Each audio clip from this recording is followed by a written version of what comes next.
নমস্কাৰ ষ্টুডিঅ'ত মই নেত্ৰজিৎ বৰা আৰু এই মুহূৰ্তত এটা খুব গুৰুত্বপূৰ্ণ খবৰ দিব বিচাৰিছো কিয়নো ৰাজ্যত কিছু পৰিমাণে এতিয়া বৃদ্ধি পাইছে কৰোনাত আক্ৰান্তৰ সংখ্যা কোন জিলাত কিমানজন আক্ৰান্ত হৈছে তাৰ সবিশেষ তথ্য এই মুহূৰ্তত দৰ্শকসকলৰ বাবে লৈ আহিছো কিন্তু ৰাজ্যত কিছু পৰিমাণে বৃদ্ধি পাইছে কোভিড আক্ৰান্তৰ সংখ্যা আৰু এই মুহূৰ্তত টাইম এইটৰ দৰ্শকসকলৰ বাবে গুৰুত্বপূৰ্ণ খবৰ লৈ আহিছো যে ৰাজ্যত কিছু বৃদ্ধি পাইছে কোভিড আক্ৰান্তৰ সংখ্যা বিগত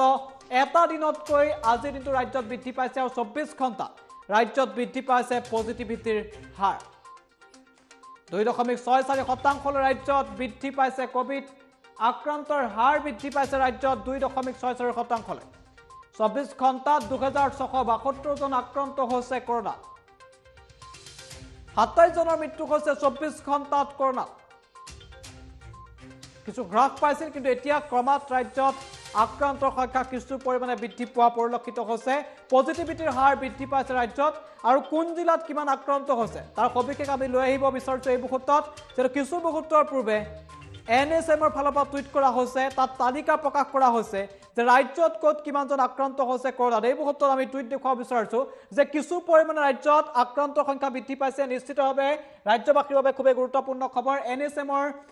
আমি media bulletin COVID-19 media bulletin এই মুহূৰ্তত লৈ আহিব বিচাৰিছো আৰু তাত আমি ইতিমধ্যে উল্লেখ কৰিছো যে ৰাজ্যত কিছু পৰিমাণে আক্ৰান্তৰ সংখ্যা বৃদ্ধি পাইছে কালিৰ দিনটোতকৈ কালিৰ দিনটো যেহেতু 2.1% আছিল পজিটিভিটিৰ হাৰ আৰু আজি পজিটিভিটিৰ হাৰ ৰাজ্যত বৃদ্ধি পোৱা পৰিলক্ষিত টুডেজ পজিটিভিটিৰ ৰেট 2.64% কালি 2.01% আছিল আৰু আজি 64% 2.64% অৰ্থাৎ ৰাজ্যত 2.64% লৈ বৃদ্ধি পাইছে কোভিড আক্ৰান্তৰ সংখ্যা 2.64% আমি উল্লেখ কৰিছো 2.64% ৰাজ্যত কোভিড আক্ৰান্তৰ সংখ্যা 2.64% আৰু আজিৰ দিনটোত ৰাজ্যত বিগত 24 ঘণ্টাত কিমানজন আক্ৰান্ত হৈছে সেয়া আমি এই মুহূৰ্তত জনাব বিচাৰিছো যে নিউ কেसेছ ডিটেক্টেড টুডে অৰ্থাৎ 24 ঘণ্টাত 2672 জন আক্ৰান্ত হৈছে কৰোনাত কিমান টেষ্ট কৰা হৈছিল 1,01,222 1,01,222 টা নমুনা সংগ্ৰহ কৰা হৈছে 22 গৰাকী লোকৰ তাৰ ভিতৰত 2672 গৰাকী আক্ৰান্ত হৈছে আজি ডিসচাৰ্জ দিয়া হৈছে অৰ্থাৎ চিকিৎসালয়ৰ পৰা যাবলৈ দিয়া হৈছে 1996 জনক আৰু আজিৰ দিনটোত 27 জনৰ মৃত্যু হৈছে 24 ঘণ্টাত 27 জনৰ মৃত্যু হৈছে অসমত আৰু বৰ্তমান চিকিৎসাধীন হৈ আছে 25,692 গৰাকী লোক চিকিৎসাধীন হৈ আছে কিন্তু আটাইতকৈ গুৰুত্বপূৰ্ণ কথাটো হৈছে যে কোন জিলাত কিমান আক্ৰান্ত হৈছে কৰোনাত কোন জিলাত কিমান আক্ৰান্ত হৈছে ইয়াৰ পূৰ্বে যেটা আমি কৈছো গুৱাহাটী মহানগৰত যথেষ্ট আক্ৰান্ত হৈছিল কিন্তু গুৱাহাটী মহানগৰৰ আক্ৰান্তৰ সংখ্যা ক্ৰমাৎ হ্ৰাস পোৱা পৰিলক্ষিত হৈছে কিন্তু প্ৰায় কেইখন জিলাৰ আক্ৰান্তৰ সংখ্যা বৃদ্ধি পাইছে তাৰ ভিতৰত শীৰ্ষত আছে গোলাঘাটত 24 ঘণ্টাত কিমান আক্ৰান্ত হৈছে 332 জন গোলাঘাটত আক্ৰান্ত হৈছে 24 ঘণ্টাত যথেষ্ট গোলাঘাটত আক্ৰান্তৰ সংখ্যা নগাঁৱত 199 জন নগাঁৱত আক্ৰান্তৰ সংখ্যা বৃদ্ধি পোৱা পৰিলক্ষিত হৈছে শোণিতপুৰত 175 শোণিতপুৰতো আক্ৰান্তৰ সংখ্যা বৃদ্ধি পাইছে বিশ্বনাথত 172 অৰ্থাৎ যদি আমি চাওঁ যে ৰাজ্যৰ 4খনকৈ জিলা এতিয়া শীৰ্ষত আছে আক্ৰান্তৰ সংখ্যা নগাঁও 199 শোণিতপুৰ 175 গোলাঘাটত 332 শীৰ্ষত গোলাঘাট আছে সকলোতকৈ বেছি গোলাঘাটত আক্ৰান্ত হৈছে 24 ঘণ্টাত 332 জন আৰু কিছু পৰিমাণে ৰাজ্যত বৃদ্ধি পাইছে কৰোনাত আক্ৰান্তৰ সংখ্যা আমি ইতিমধ্যে আপোনালোকক জনাইছো যে ৰাজ্যত কৰোনাত আক্ৰান্তৰ সংখ্যা যথেষ্ট হ্ৰাস পাইছিল বিগত সময়ছোৱাত কিন্তু লাহে লাহে পুনৰ যেন আক্ৰান্তৰ সংখ্যা বৃদ্ধি পোৱা পৰিলক্ষিত হৈছে গুৱাহাটী মহানগৰীকে ধৰি বিভিন্ন প্ৰান্তত এতিয়া আক্ৰান্তৰ সংখ্যা কিছু পৰিমাণে বৃদ্ধি পোৱা পৰিলক্ষিত আমি আৰু এখন আমাৰ হাতত তথ্য আছে মিডিয়া বুলেটিনত আমি এনএছএমৰ ফালৰ পৰা যি টুইট কৰা হৈছে যি ডাটা দিয়া হৈছে তাত আমি দেখুৱাব বিচাৰিছো এই মুহূৰ্তত আন এখন তালিকা আমি দেখুৱাব বিচাৰিছো কোন জিলাত কিমান আক্ৰান্ত হৈছে শেহতীয়াকৈ কোন জিলাত কিমান আক্ৰান্ত হৈছে এইখন আছে চাৰ্টখন আজিৰ দিনটোত আৰু চাৰ্টখনৰ সবিশেষ আমি লৈ আহিব বিচাৰিছো বাক্সাত কিমান আক্ৰান্ত হৈছে বাক্সাত 24 ঘণ্টা অৰ্থাৎ 29/6/2021 যিটো তথ্য 30 জন আক্ৰান্ত হৈছে বৰপেটাত 74 74 জন বিশ্বনাথত 172 বিশ্বনাথত কিছু পৰিমাণে বৃদ্ধি পোৱা পৰিলক্ষিত হৈছে বঙাইগাঁৱত 28 কাছাৰত 24 চৰাইদেউত 29 চিৰাঙত 17 দৰঙত 39 ধেমাজিত 95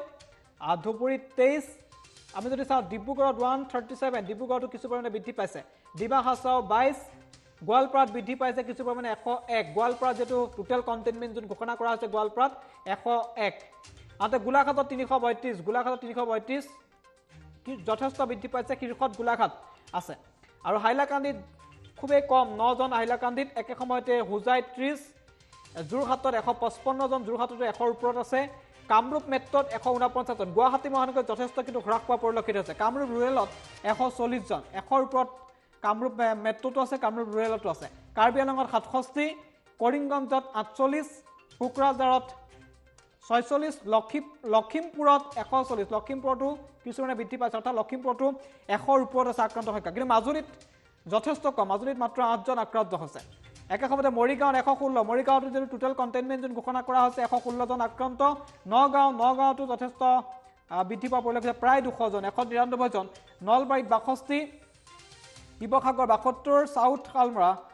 175 5 জন আক্ৰান্ত হৈছে চাউথ শালমৰাত 5 জন শোণিতপুৰতহে 175 শোণিতপুৰ অৰ্থাৎ শোণিতপুৰতো 100ৰ ওপৰত 175 জন যথেষ্ট সাউথ শালমৰাত 5 জন সাউথ যথেষ্ট কম অৰ্থাৎকৈ কমন আছে যদি সাউথ শালমৰা অৰ্থাৎ দক্ষিণ শালমৰাত যথেষ্ট আক্ৰান্ত সংখ্যা কমিছে মাত্ৰ 5 জন আক্ৰান্ত হৈছে একেবাৰে কম সাউথ শালমৰাত আৰু তিনচুকীয়াত যদি আমি চাওঁ 97 জন উদালগুৰিত 21 ওয়েষ্ট কাৰ্বি আংলঙত 10 টোটেল 2672 গৰাকী অৰ্থাৎ ৰাজ্যত এতিয়া কিছু পৰিমাণে আক্ৰান্ত সংখ্যা কিন্তু কালি দিনটোতকৈ কিছু বৃদ্ধি পোৱা পৰিলক্ষিত হৈছে কালি দিনটো 2.1% আছিল আৰু আজি যথেষ্ট কিছু পৰিমাণে বৃদ্ধি পাইছে 2.64%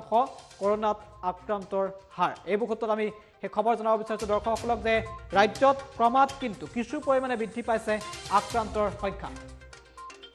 কিছু পৰিমাণে বৃদ্ধি পাইছে আক্ৰান্তৰ সংখ্যা 24 ঘণ্টাত পজিটিভিটিৰ হাৰ কিছু বৃদ্ধি পোৱা পৰিলক্ষিত হৈছে 2.64% ৰাজ্যত পজিটিভিটিৰ হাৰ অৰ্থাৎ কালি দিনটোতকৈ ৰাজ্যত কিছু পৰিমাণে কৰোনাত আক্ৰান্তৰ সংখ্যা বৃদ্ধি পোৱা পৰিলক্ষিত হৈছে